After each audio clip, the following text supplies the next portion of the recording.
ದೇಶದಲ್ಲಿ 13% ಸಾವುಗಳು ರಸ್ತೆ ಅಪಘಾತದಿಂದ ಆಗುತ್ತಿವೆ. ಕ್ಯಾನ್ಸರ್ನಿಂದ ಸಾಯುವವರಿಗಿಂತ ರಸ್ತೆ ಅಪಘಾತದಲ್ಲಿ ಸತ್ತವರೇ ಹೆಚ್ಚು.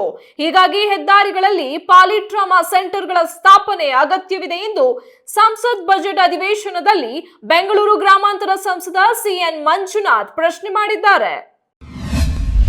ಪೊಲೀಸರ ಕರ್ತವ್ಯಕ್ಕೆ ಅಡ್ಡಿಪಡಿಸಿದ ಆರೋಪದ ಮೇಲೆ ಬೆಂಗಳೂರಿನ ಕಾಟನ್ ಪೇಟೆ ಪೊಲೀಸರಿಂದ ಹಿಂದೂಪರ ಹೋರಾಟಗಾರ ಪುನೀತ್ ಕೆರೆಹಳ್ಳಿಯ ಬಂಧನ.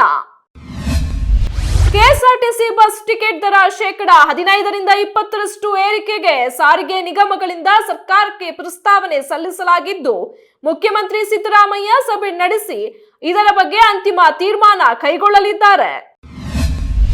ದಕ್ಷಿಣ ಕನ್ನಡ ಜಿಲ್ಲೆಯಾದ್ಯಂತ ಭಾರೀ ಮಳೆಯಾಗುತ್ತಿದ್ದು, ಚಾರ್ಮಡಿ ಘಾಟ್ನಲ್ಲಿ ಗುಡ್ಡ ಕುಸಿದು ವಾಹನ ಸಂಚಾರಕ್ಕೆ ಅಡಚಣೆಯಾಗಿದೆ.